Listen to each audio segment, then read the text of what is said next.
Welcome to The Rest is Politics with me, Rory Stewart. And me, Alastair Campbell. Today we're going to be talking Labour and Keir Starmer, the situation in Ukraine, refugee policy, while Alastair has spent his weekend mugging up on the Northern Ireland Protocol and is chomping at the bit to talk about it. We've got a staggering amount of questions again on Twitter and email this week. I think we've got over 850 questions, so thanks so much to everyone who sent those in. We'll look to get through as many as we can in tomorrow's Question Time episode. So, Alastair, shall we start with Keir Starmer and Labour? Before we get on to Labour, there was a question from somebody called Fred Banning. Rory was excellent on BBC Question Time last week, and he's asking whether I trained you for it. Now, Rory, I just want to give you a couple of... I see part of my role in this podcast as toughening you up a bit as a politician, okay? So I'm going to start today, before we get on to all those wonderful subjects you mentioned, with a couple of lessons, if I may. The first is, there is a place in politics for blatant plugging and promotion. If we didn't have blatant plugging, how would we even know that Boris Johnson's slogan at the election was "Get Brexit Done," which he hasn't managed to do? So, Rory, if you are co-presenting the country's #1 podcast, which has been top of the charts now for the last couple of weeks without a break, and which has just launched its own version of Question Time, which, by the way, listeners, will be on in your feed tomorrow morning, and you get onto the original BBC Question Time, there is no excuse in the world not to plug it. So can you please, before we get going, defend yourself? Well, I guess the answer is I get a little embarrassed. I mean, I sort of think that they've employed me to talk about politics rather than try to promote our show. Can I suggest how you might have done it? OK, go on then. When the Tory and Wes Streeting for Labour were having a little go at each other and talking over each other, you just put your hands up and you say, Fiona, I think you're aware I've launched a new podcast with Alastair Campbell. It's called The Rest is Politics. This is one of the reasons why it's top of the charts, because we we disagree agreeably, right? Easy. Took you 5 seconds and then you make your point. Now, my second lesson today is about rebuttal. Rebuttal is unbelievably important. And I, in the last 2 episodes, Rory, have let you drone on for about 8 minutes about austerity. Okay? And I've had some which shows I'm really effective, Alastair. No, it doesn't. It shows that I let you I pull you in and I let you get the arguments out there. No, because I'm about to show you what rebuttal really sounds like. Because amongst those 850 questions, we had a lot saying that I was far too nice to you, that I was disagreeing far too agreeably. And I have to tell you, it was deliberate because I wanted to get these responses in. So I'm going to throw a few at you now. And I may, because you've already had 8 minutes in the subject, I may give you 10 seconds at the end to respond. Holly Stafford. Rory defended austerity, but it was done on the backs of the poorest. Austerity and cuts have ruined my son's childhood. Autistic spectrum assessment. Cuts in NHS funding. Mental health cuts. It is life ruining. Lisa Tiles. Alastair should have pressed him more. Even you agreed to cuts, how and where they made. These are political choices. They were aimed at the poorest. Chris Wilbers, in defending austerity, you said that, the only option was higher taxes. Austerity hit the poor hardest, and that is why we have no libraries, NHS struggling, poor local government. George Dokimakis, Rory ignores growth. It is growth that reduces austerity. Austerity hit growth. We saw that in Greece. We saw that in the UK. So I just want to say, specifically to your points last week, the economy was recovering from the recession at the time that you lot brought in austerity, and austerity set it back badly. There was no sign of the market panic and the run on sterling you talked about. Deficits always rise in recession and they fall in growth. That's called the automatic stabiliser. And we, unlike Greece, have our own central bank, so there is no chance whatsoever of the UK running out of money. And I'm going to send you, Rory, a wonderful article. And I don't know if we can do that, put it in the show notes thing, but if we can, we should put it in the show notes. A wonderful, it's more than an article, it's a mini book by the economist Paul Krugman called The Austerity Delusion. And that, I'm afraid, is what I think you are continuing to defend, a political choice made for political reasons. And the reason why you saw a chart this week where the only major country in the world below us in terms of growth forecast for next year is Russia, is partly because of austerity. And that was happening long before COVID and long before Ukraine. You have 30 seconds to respond, Mr. Stewart. Well, I think the first thing to say, Alastair, is that I think what you've said on the shows for the last 2-3 weeks is the reason we're the worst performing economy. You normally blame on Brexit. Now you're blaming it on austerity. No, I'm saying austerity was happening before Brexit. I've told you before, it's ABC, austerity, Brexit, COVID. They have left us in this terrible state, plus the worst leader. Anyway, you've had your 30 seconds. Do you want to get on to Labour? Go on. Let's try a bit of a response. So I think the first thing is there's something to be said for all those responses. I think it's difficult to prove the counterfactual, difficult to know what would have happened had people not reduced spending. But you can look at other countries that didn't, and they're doing better. No, you talked about Germany. A lot depends on the structure of your economy. But Germany, for example, proceeded with a very similar form of austerity package and had very good sustained economic growth. So there's not a simple equation here. And one of the challenges is, I think really probably the best challenge that was put forward is the question of where the cuts happened. Yeah. I think it's quite difficult to argue that a deficit of 140 billion and debt that was traveling through $1 trillion would have been very, very difficult if it had kept going. Now, you're right, you can gamble, and this is, of course, what Krugman and others argued, that in a crisis caused by borrowing too much and spending too much, paradoxically, the way you get out of it is by borrowing more and spending more. But that slightly depends on whether you're making productive investments. The biggest challenge, though, I think, from all that, is people who say where those cuts fall. And here I want to actually say something which is going to make me unpopular with Conservative colleagues and probably unpopular with listeners. I think one of the big mistakes is that instead of making spending cuts across the board, famously, the NHS was protected, education to some extent was protected, and of course, international aid rose very dramatically in that period. Nearly £6 billion a year more was put into international aid. Surely you wouldn't have added that to the cuts. Well, I definitely would. I think, actually, if you're going to do it properly... You, Mr. International Development, would have cut international development at that time. I think one of the reasons why we ended up with the cut we've got now is that it became mad. We doubled spending on international aid while we were cutting welfare very, very dramatically. I think it's just that we've now got a different set of politicians making different political choices. They were both political choices. Actually, interestingly, I remember discussing this with Bill Gates, and he was, like me, a huge defender of the 0.7%, but like me, he thought it was completely mad to be imposing austerity cuts on every other department and somehow leaving international aid out of it. And actually, Labour, of course, got in trouble, and I think they were right to say cuts should fall on the NHS as well.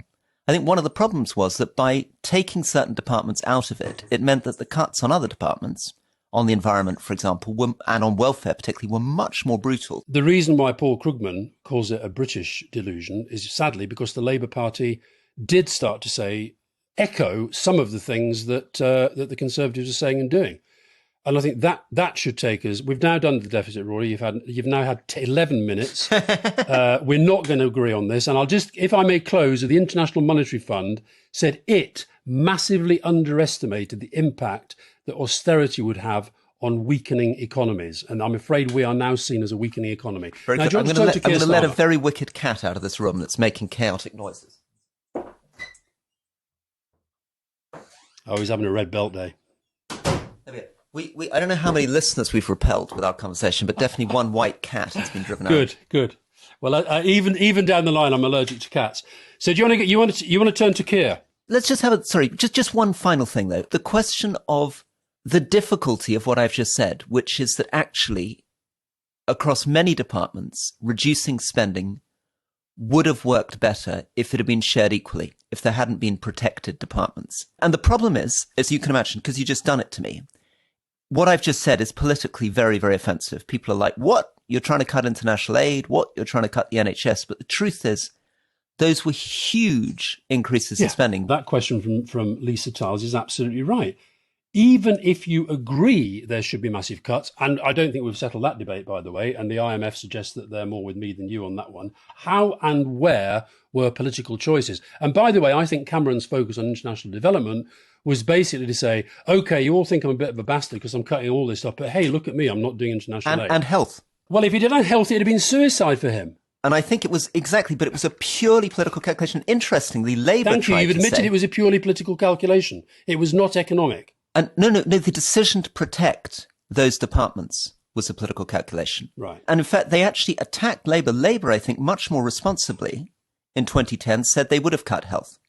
And the Tories turned it round and threw it back. And Alastair Darling's deficit plan involved imposing the cuts equally on all departments, which I think probably would have been a more responsible and fairer way of approaching it. I think we can. If there's one thing I would absolutely agree with you, it's that Alastair Darling was a more responsible and more efficient Chancellor than either George Osborne or Rishi Sunak. Now, you're the one who wanted to talk about Keir Starmer. Do you want to talk about Keir Starmer or don't you? Yeah, I do want to talk about Keir Starmer. So when we went into... So we had that event where we sat with two big audiences and struggled to find anyone to come up with policies. The most dramatic thing of all is, what on earth was he doing in Prime Minister's questions? You know, you're the football expert, but I've never seen an open goal like Boris Johnson coming out of that no confidence vote. And somehow Starmer completely muffed it. It was extraordinary. Even your great enemy, Quentin Letts, was looking at it completely appalled, saying that this is one of the great opportunities to weaken Boris Johnson. Oh, sorry. You mean Quentin Letts was saying that the Labour leader failed? Well, there's a shock. No, but what he's good at is he senses, and something I felt as a member of Parliament, there are moments in Parliament where if you really get it right, you can do a lot of damage. And that was a moment where Boris was really teetering. And if Keir Starmer had been really effective, I think it would have really contributed to undermine him. Well, I'll tell you what I think about what's going on at the moment. And I don't know this because I wasn't involved in the discussions. I'm imagining that he chose on that day to do 6 questions about health, I think it was, as a way of saying, while you lot are fighting each other and destroying each other, we're focused on things that you say you're focused on things that matter to people. We really, really are. Added to which, the health service is in a bit of a mess at the moment, and he thought that was the way to do it. Now, I don't think it worked, but I think more broadly, I think one of the problems that we often say, I mean, I've talked a lot to people in previous Labour campaigns about this, and you'll know this as well. There's always a danger in campaigns, particularly if you're in government, that you fight the last campaign, not the next one. But I actually feel that the Labour Party in opposition is still trapped in the parameters of the last war, not the next one.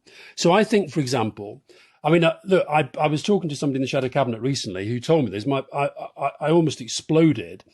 But actually, I said, look, I accept that I really, really can't stand Boris Johnson, and maybe sometimes in my public utterances I might go over the top. But honestly, I think you lot are too soft. This is the worst, most corrupt, most useless, lying, incompetent Prime Minister and government we've ever had, and I think you're too soft. And this guy said, well, I think there's a bit of a feeling that if we attack him too hard, it means we're attacking Brexit.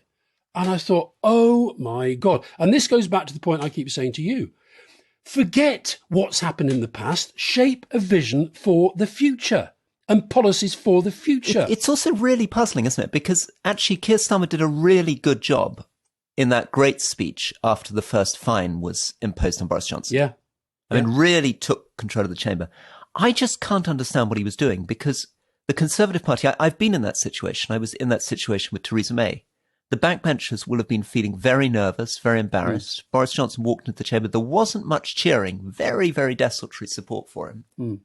Huge open goal. And Keir Starmer decides somebody with just a little bit of oomph, a little bit of a sense of humour would have been able to really weaken Boris at that moment. Which, as you say, he did have that first time around, and it did work. And I don't know, maybe he thought you can't do the same thing twice. But the other thing, it's interesting there that But your lesson, Alastair, is you do the same thing not just twice, but 3 times. 10,000, 100 million times. You do. But you have to do it, if you're the leader of the opposition, alongside constantly you're projecting a strategy and a vision about what would be different. Now, where I'm utterly with you on this one, look, what do people say about Keir? They say he's a bit dull. I don't find him dull, but a lot of people do. They say he's got no charisma. They say he lacks oomph. You use the word oomph. That is what I hear all the time.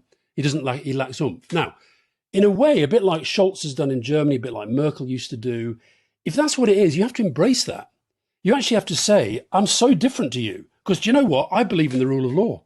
Do you know what? I've got integrity. Do you know what? I don't lie the whole time. And that's why you're in the mess that you're in, and why I'm able to stand here, but then, and say to the public, we do this and this and this and this. And I think it's that I do think they're slightly trapped in the demographics and the politics of a few years ago. Whereas the world has changed. I agree with you. And I also think there's a way to do it. I think there's a way that Keir Starmer could have remained honest to who he was and still pointed out that nearly 3/4 of Boris Johnson's MPs, backbench MPs, had turned against him in that vote. Do you know what? I saw you on somewhere or other. It wasn't Question Time, it was somewhere else, but I saw you making the point about they've fallen into the trap of using this figure of 41% of MPs. It's 75% of backbenchers. 3 in 4. You know, if I'd have been Keir Starmer, I'd have been going, 3 out of 4 of you lot agree with me, like Ian Blackford did this a little bit. Come on, stand up, identify yourselves. Where are you? Show the courage of your convictions. Yeah. And exactly, you could have stood up and said, I'm deeply proud of the Conservative Party. Well done, guys. Now, you spineless muppet nodding dogs on the front bench, when are you going to find a little bit of the spine that they've shown and tell this rotten crook he's got to go? Now, Alastair, let's get on to an uncomfortable subject. So, Wes Streeting, who I know you're an admirer of, and you like and you often defend. I was on Question Time with him, and I was very struck by the fact that he was so reluctant to criticise the Rail Workers Union, the RMT, over the strikes. And it was really interesting. 3 times when people pushed back and pointed out that actually the RMT is a very effective union. They have got pretty good terms and conditions for a lot of their staff. Signallers on £44,000 a year. On Southern, I believe drivers are on extraordinary contracts where a lot of the driving they do is on overtime. When people try to point this out and point out some of the problems that other people had getting into work, he 3 times used the phrase, you are pitching one lot of workers against another. Mm. I think that's a mistake of Wes Streeting. I don't know why he chose that particular hill to die on. Mm. Look, I've got to be honest, I didn't watch the whole programme. I watched the stuff that was kind of pushed out by Question Time and the stuff that you tweeted, the stuff that he tweeted, the stuff that the Tory tweeted, etc. By the way, I did think the Tory looked like a frightened rabbit. I don't know if you got that impression. Well, no, but that was very tough for him. I thought the guy from GB News looked like he'd been let out of a kindergarten for a day. He's very flattered that you think he's so young, by the way. I think you called him a boy, right?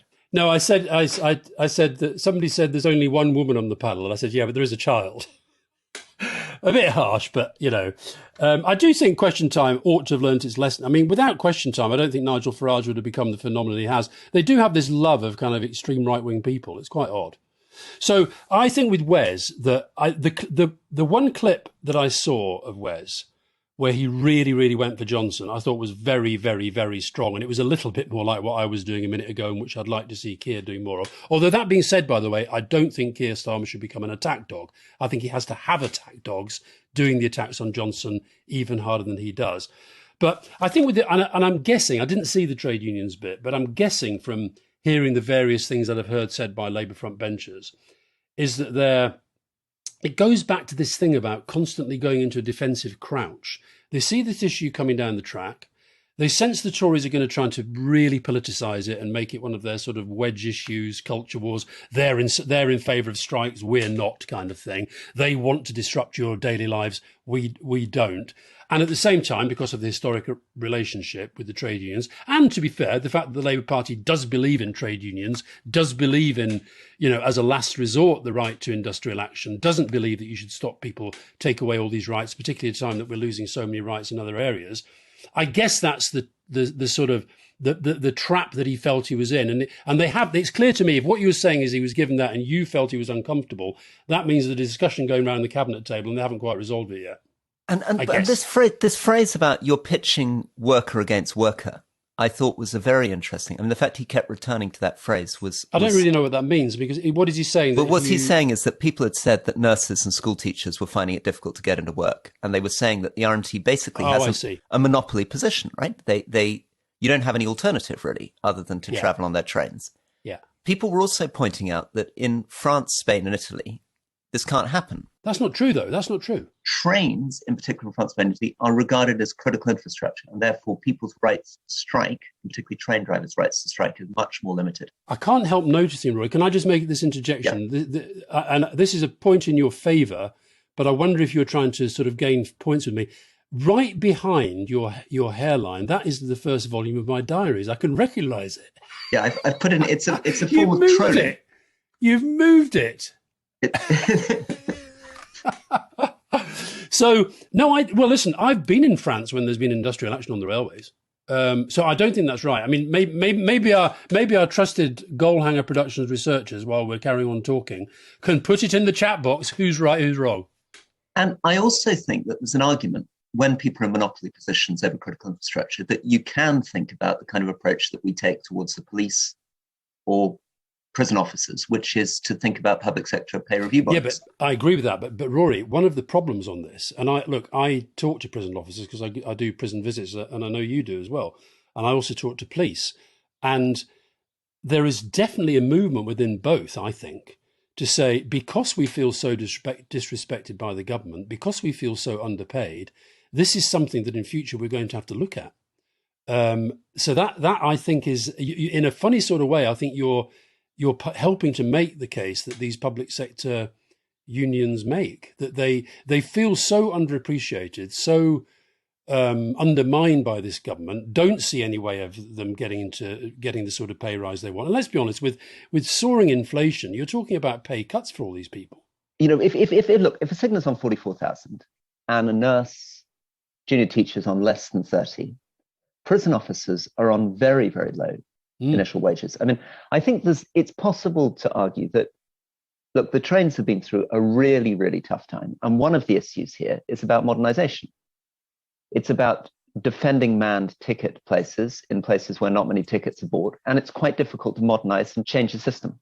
Now, Tony's just written in saying, unionized rail staff will strike in the Auvergne region. So we need to look at detailed laws on trade union activity. In France, I think that is that Tony Blair or is that Tony Pastor, our producer? Because Tony's obviously an avid listener to this. Yeah, and an expert on Auvergne train strikes too. There's amongst the many questions that we did get a lot of questions about Labour and Keir Starmer this week, but one from Matt McEwen: why is Keir so scared to take some clear positions on so many issues? Is it fear or is it some weird kind of strategy?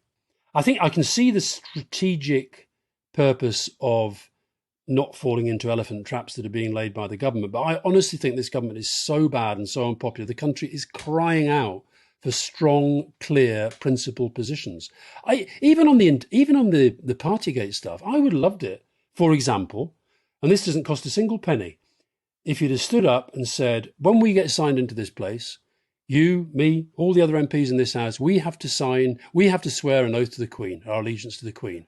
And long may that continue. However, I believe we should also swear an oath of allegiance to the Ministerial Code. Will he join me in that? You know, put some politics into this and get him on the back foot. I also think this point about clarity is a really good one. And it took me some time to learn in politics, because when I began, I was always saying on the one hand or on the other and trying to put in all the nuance and complexity.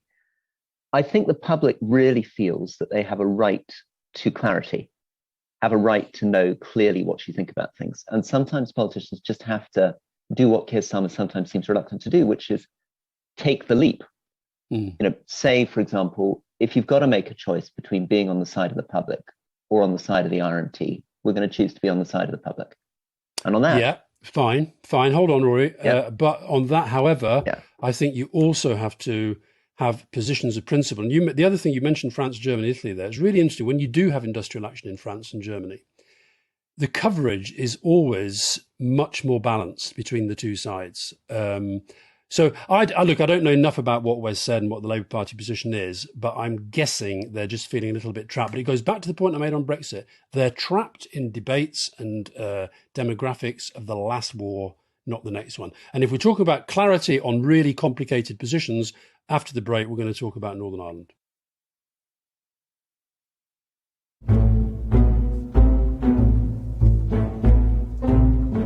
Now, today's episode of The Rest is Politics is sponsored by the New European. They had an absolutely brilliant cover last week. They always do, telling Boris Johnson to get lost. The L and the O, the number 1 and 0 in number 10 on the big front door.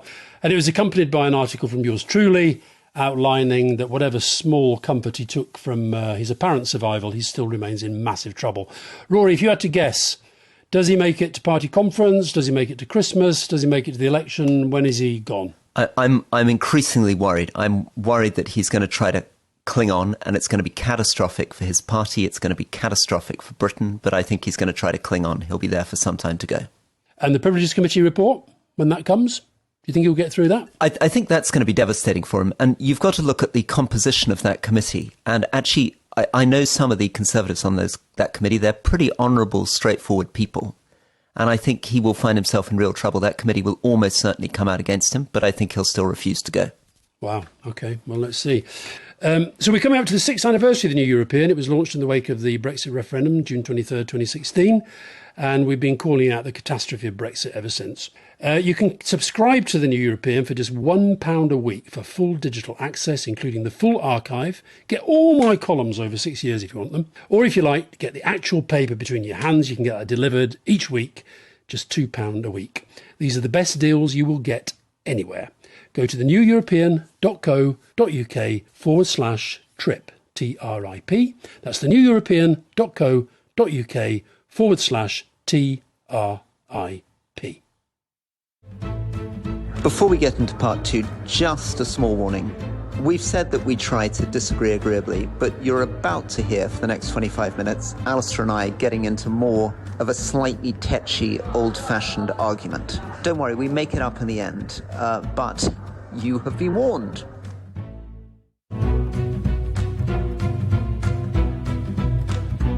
So welcome back to The Rest is Politics with me, Rory Stewart. And me, Alastair Campbell. And Alastair, listen, you've been doing a lot of work on the Northern Ireland Protocol, so over to you. Well, there's a couple of things, really. The first is, I mean, last time we discussed this in depth, you did a very, very good explanation of what the protocol is, as it were. But I think, you know, this is such a complicated technical issue. And we were talking before the break about the need for clarity, so I'm going to try and make it reasonably clear. And, you know, I talked last week how I'd had a meeting with Bertie Ahern, who was really, really worried, felt that relations between Dublin and London were worse than they'd been, worse than even Thatcher and Charlie Hockey. This week I've been talking to Tony Blair. His institute has published a paper about all this, which I think it's really worth going onto his institute website and reading. It's written by one of his policy fellows, a guy called Anton Spisak. And the thing is that the two things you need at a time like this, when it's so difficult and so complicated, you need trust and you need leadership. And at the moment, there is so little trust and there is so little leadership. But what Tony's put forward is an outline proposal, if you like. He calls it a landing zone, where you can get to a place where, and it will require compromise on both sides, but you get to a place where you can obviate most of the checks between Great Britain and Northern Ireland. You can compromise on this very thorny issue, particularly for the right-wing Conservatives, about the role of the Court of Justice of the European Union. And the other thing, which is getting very little attention, which is one of the most difficult things for the people in Northern Ireland, is you can give better consultative processes to Northern Ireland stakeholders in laws that are developed that have an impact there. I think it's very interesting. I mean, the only thing that makes me sets off alarm bells for me is that it reminds me a little bit of some of the work that people tried to do during the Brexit negotiations, where think tanks would come up with solutions to the Irish border. They'd say, you know, we can reduce these checks, we can use technology. I mean, in the end, a lot of this depends on what the European Union and the Republic of Ireland is prepared to sign up for. Totally, I agree with that. But I think that what makes this a little bit different to some of the think tanks that came forward with proposals then, it is from somebody who knows this stuff inside out and knows how to negotiate with both the European Union and the Irish and the Unionists, etc. And that's why I think if Boris Johnson had any sense at all, he would just put in a call to people like Tony Blair and John Major and say, look, can you come in through the back door one day? I'd really like you to pick your brains, because their brains are full of this stuff. But so what the UK is proposing, and I'm going to try and be as neutral as possible here. I'm not going to criticise any of this. I'm just going to say this is what I think they are proposing. They think there should be a green lane for goods that are being sent by trusted traders from GB to Northern Ireland, and a red lane if it's going on to the European Union. Okay. They think there should be a dual regulatory regime so that businesses there can, if you like, choose which of the regulatory regimes they want, UK, EU. They want an absolute change, end of EU VAT rules, end of EU state aid rules, and they want to remove any role for the European Union Court of Justice. Now, the last bit in particular, to the European Union, that says, well, in which case you're calling for a new treaty, and we're not doing a new treaty because you agreed this. Where the European Union says it can be flexible is in some movement over customs, and they say they've done that already with these SPS products, they're called. There can be further movement on food produce, there can be further movement on medicines, and they do think that there should be better systems for the Northern Ireland stakeholders, but they cannot, they say, remove the role of the court. Can I just? I think this is brilliant, but can I just take the listeners back to the real basics here, and then let you keep developing some of the details? So, basics here for listeners is that the way that Boris Johnson got his, in inverted commas, oven-ready new great Brexit deal across the line was by signing up to the Northern Ireland Protocol. And the reason he signed up to it is that there cannot be a border between Northern Ireland and the Republic, because the Good Friday Agreement, really important politically, that particularly for Republicans in Northern Ireland, that they feel that they're Irish citizens, they want to have full access to the Republic of Ireland. Mm-hmm. So he agreed effectively to put a border in the Irish Sea. Why? Well, because he wanted to make trade deals with other countries. And if he makes trade deals with other countries, he can bring goods into Britain on completely different terms from Europe, bring in meat without 40% tariffs. And so Europe needs to have a customs border. He didn't just agree, Rory. It was in a sense Britain was pushing for that. So it's in there, and that was the big change that they made so that they could get their Canada-style deal. And now he wants to turn around and rip it up. Now you're explaining what it is that they're proposing as an alternative. You're explaining what Europe might accept, and I'll let you do that for a little bit more, and then maybe we can get back to the politics of why this is happening. But go on. Yeah. I think this is fascinating. So tell us more. Well, I think the reason why the European Union feels so strongly that what the government is doing, and we're recording this on Monday, so we've yet to see this draft legislation, but we've got a fair idea what it's going to say. But if you go back to the withdrawal agreement, Article 4, that's both sides, will ensure compliance. Sorry, the UK will ensure compliance of its commitments made under the treaty through its domestic law. In other words, it is UK law that this treaty shall be respected, and part of the treaty is that any change to it has to be agreed by both sides. It cannot be agreed unilaterally. And what the government is saying is there are parts that we are going to do unilaterally. Now, that is an unbelievable break of trust. It does risk, although it will be a long, slow process before we get to that, but it does risk a trade war between the EU and GB at the UK at a time when our economy is weakening, not strengthening. And so what Tony Blair's Institute's paper suggests, he's got some sympathy that the European Union have been, if you like, excessively bureaucratic in relation to all goods being checked, and that there ought to be ways of separating. In a sense, they should be treated according to what their final destination should be. There should be a new governance around this. And here's another area where you're going to need trust. There should be a really robust system of surveillance of the movement of goods through Northern Ireland, because, as you said, the European Union wants to ensure that the single market is not penetrated by goods from outside. And he also thinks he can see a way of getting better input from Northern Ireland stakeholders. And the other thing, which I think is really interesting, is his idea that you extend the arbitration processes that are in for the withdrawal agreement, that you extend those to issues of trade. Now, he calls it a landing zone. Let me push back for a second. Okay, so I think these all sound fine, but the big question is who's doing it and to whom. And I'm instinctively a little bit worried about anybody, doesn't matter whether it's Tony Blair or someone else, coming in with bright ideas. In the end, this is business for the elected members in Northern Ireland themselves. That's the way in which the protocol is set up. Well, hold on. Not for the British government, not for Tony Blair, not for anyone else to come up. No, wait a minute, Rory. It's for the British government and the Irish government, and the European Union, to resolve this impasse, which at the moment the politicians that you're talking about, particularly the DUP politicians, are hiding behind, and thereby not getting the institutions up and running. And we're going to be very quickly in October, if we're not careful, very quickly into another round of elections because we won't have got the institutions up. So it's not for the let me push back. It is for the politicians in Northern. The fundamental thing here is the principle of consent. And the principle of consent goes through everything that happens in Northern. The fact is that there was a very strong performance in the elections, which we celebrated for the Alliance. Been a strong performance by Republican nationalist parties. There are splits within the Unionists. And in the end, what really matters here is the politics of Northern Ireland and the way that that's resolved and their legitimate presence in this whole thing. Yeah, but Rory, my point is they're not going to resolve. They can't resolve this. They cannot resolve the impasse between the European Union and the UK. If what happens is that smart people, Tony Blair or others, come and try to come up with a scheme which is imposed on Northern Ireland without the consent of the alliance. Of course, there's got to be consent. I'm not suggesting that. I'm saying it's got to be driven the other way around. It's got to be driven. Of course, there's flexibility with Europe. Rory, you don't understand what I'm saying. The reason why somebody like Tony Blair wants to come up with ideas is because neither the government nor the politicians in Northern Ireland who are holding things up on the union side, they're not coming with ideas. Their only idea is to say, scrap the protocol. You scrap the protocol, you get a trade war. You scrap the protocol, you risk the Good Friday Agreement. So I don't know what you're saying. What are you saying? That people like Tony Blair and John Major should just shut up and let Boris Johnson carry on ballsing it all up? No, I'm saying exactly the opposite, right? I'm deeply, deeply against what Boris Johnson's doing for a whole series of things. Firstly, it breaks international law, catastrophic for our reputation, completely ignoring businesses in Northern Ireland, right? They have the most rapidly growing economy now. In fact, the only growing economy in the whole United Kingdom, apart from London, is in Northern Ireland. So hold on a minute. Hold on. Let me just jump in there. So you're saying let's leave it to these Northern Ireland politicians.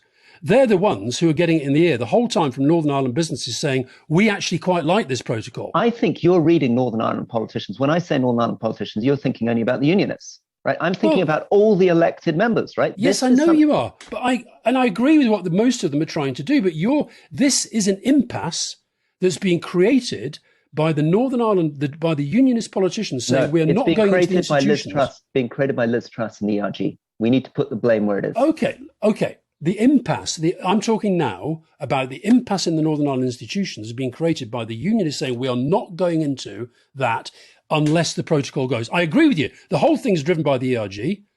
And yet again, all of this stuff, Rory, our economy, our peace process in Northern Ireland, our relations with Europe, our trade, all being driven by the internal dynamics of your wretched former party. So one of the problems here is that none of this stuff, doesn't matter whether it's the red lines or green lines or Tony Blair's proposal. It's got to be resolved, though. It's not going to solve the problem. That's not the way to solve it. That actually, Alastair, is one of the problems here, right? This idea that somehow we've got to rewrite the protocol is driving a lot of this. It can't be resolved now. Rory, if you want to get into the marching season, you want to get fresh elections, if there's no progress on this. I'm afraid, Alastair, you're falling into the trap which is being set for you by the unionists. No, absolutely not. Rory, honestly, I'm going to disagree disagreeably, if you're not careful. I think you're talking nonsense. I think you're talking absolute nonsense. This has got to be resolved, and this is now at this level. I'd even go further. Alistair, Tony Blair's proposals done in this way will not restore power sharing. No, you're not listening to what I'm saying. He is putting forward a plan for the UK government and the European Union because they have to resolve this impasse, which is happening at that level. And I'll tell you something else. It won't be done by Liz Truss. It won't be done by Brandon Lewis. Nor will it be done by Tony Blair. It's done by the EU. I'm not asking for Tony Blair to do it. Rory, I don't know if you're doing this deliberately, but you're grabbing the wrong end of a very large stick. I'm not suggesting Tony Blair does it, and I'm not suggesting this is a foolproof plan. I'm saying this has to be resolved by the leaders of the European Union and Boris Johnson. It requires trust and leadership. Both have broken down. Northern Ireland politicians are not going to be able to resolve at that level. They can't do it. Let me take it back to what I'm trying to say.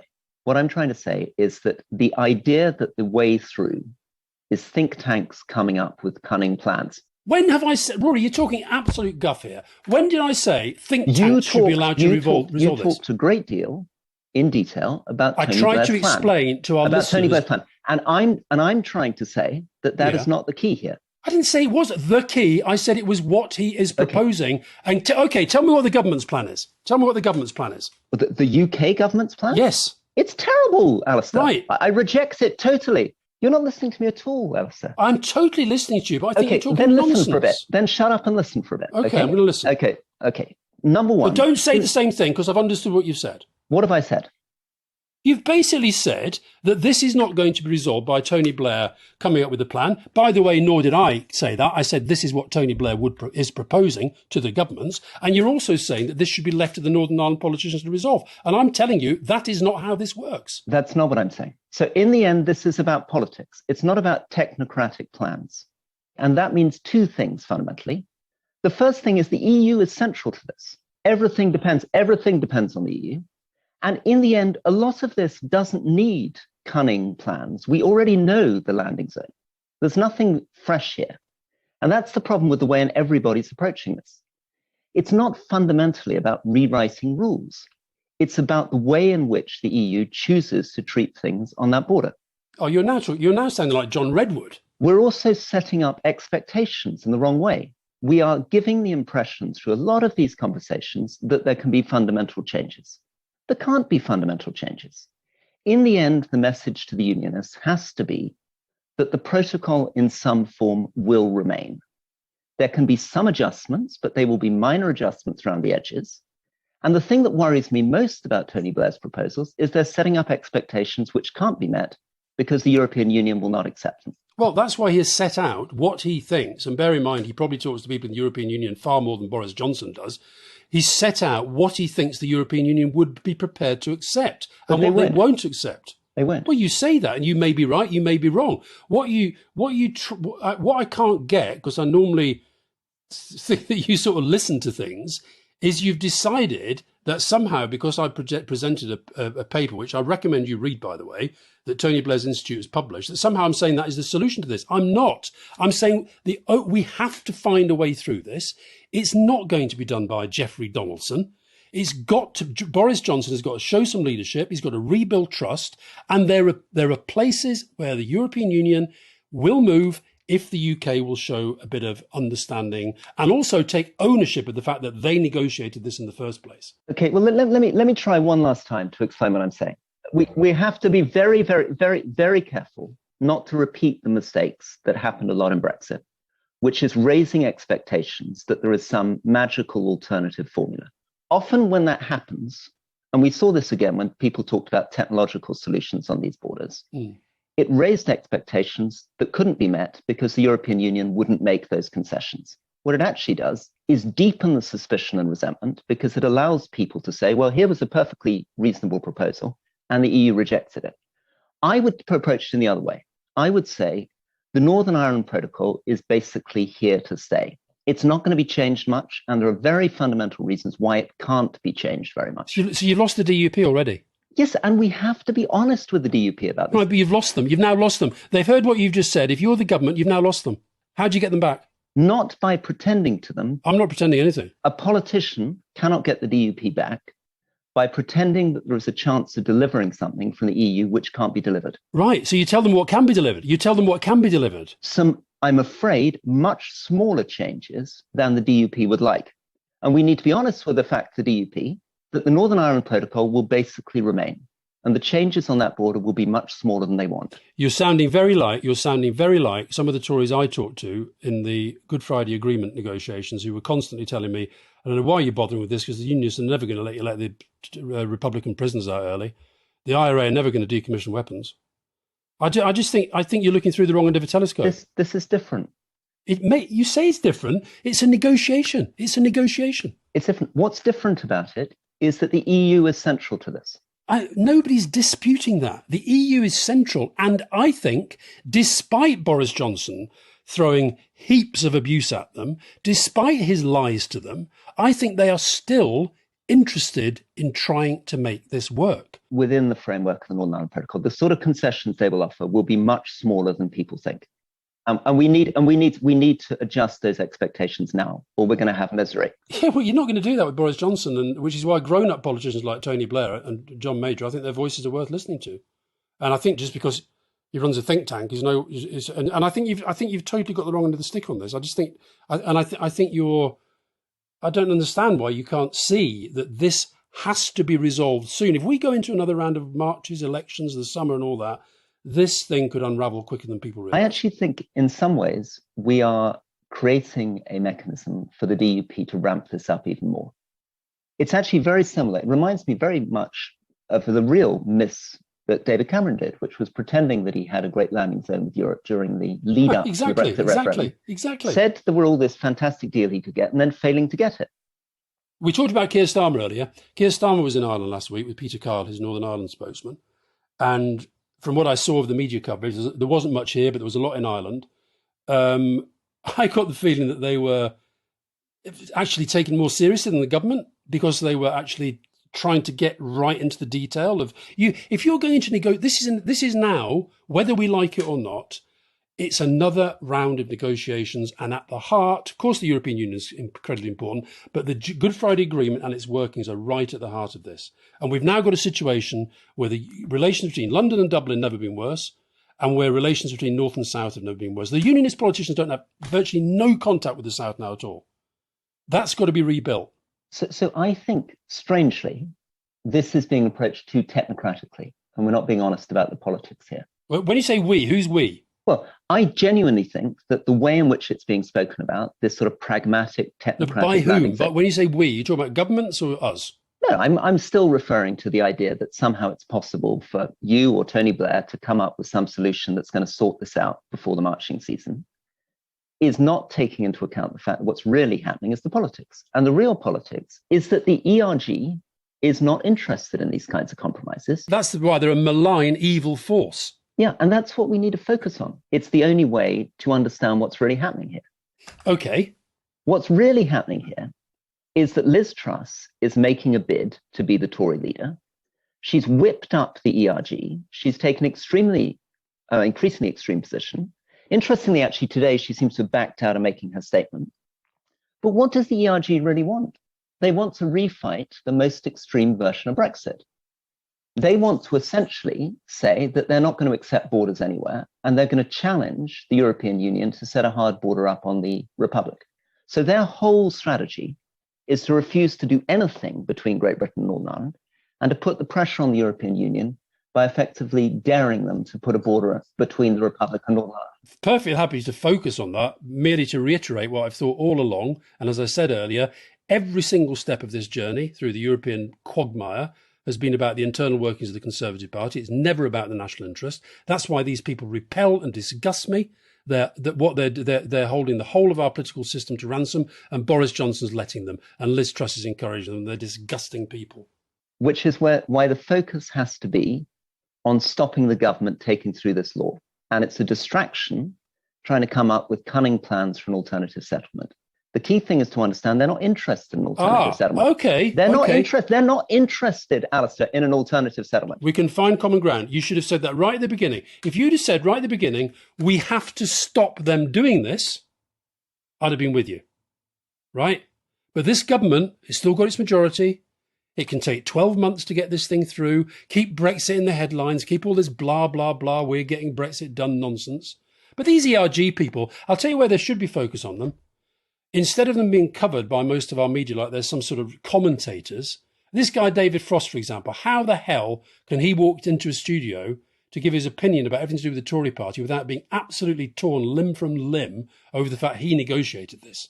Okay, so the question is, how do we make the argument to stop the law going through? And the way to make that argument is by focusing on the fact that, firstly, obviously, it's breaking international law and our reputation. Secondly, it's breaking the principle of consent. Like the whole of the Good Friday Agreement, the whole of the Northern Ireland Protocol, in the end, has a principle of consent which rests with that assembly. And if we alienate people in Northern Ireland, not just unionists, but alienate the alliance at the moment, we're going to find ourselves in a big, big trouble in keeping the union together. So I think that's the second argument for the Tories. Thirdly, it's ignoring business. Conservative Party is meant to be a party of business. Northern Ireland's doing very, very well economically. Fourthly, it won't solve the problem. In the end, everything is going to come down to detailed decisions by the EU on that border. And finally, it's not going to restore power sharing because it's going to take months for this bill to go through. And it's not going to make any difference to power sharing in Northern Ireland. Those are the arguments I think we need to make, not getting into the weeds of what an alternative deal with Europe might look like. Well, you've gone from we've got to leave this to the Northern Ireland politicians to now we've got to stop the UK politicians doing what it is they say they're going to do. I agree with you on I'd love to be able to agree with you on the former. That's only going to happen if we get the institutions up and running again. We're only going to get the institutions up and running again if we get this resolved at the top level. Just taking a step back from it, I guess that's the first time in however long we're doing it, 3-4 months, we've really got pretty close to an argument. And I remember actually going through that, how weird these kinds of arguments are. And I'd love to know what the listeners make of it. I actually feel when I'm having the argument, my pulse rate goes up. And I'm actually sort of struggling to control my vocal cords sometimes, as well as trying to think. Well, I think there's two things I think worth saying. The thing is, as you know this from previous discussions, of all the things I despise this government for, their fast and loose cavalier approach to the Good Friday Agreement is right up there. Even probably for me, right up there with the lies told on Brexit. It's right up there. And it makes my blood boil. It makes my blood boil the way that they're doing it. And so when I know you're trying to be reasonable and I know you're trying to just pick arguments apart, and I get that, but I did think you were going at it through the wrong end of the telescope. And I think we got to a more agreeable position. Arguments are really weird, aren't they? I love arguments. I love having arguments. No, but I'm not sure we went off on the right track, because obviously we both agree that what the government's doing is awful. Mm-hmm. Both of us really want to make sure they don't break international law. And yet somehow we managed to get ourselves into nearly half an hour of intense But that's because it matters. That's because it matters.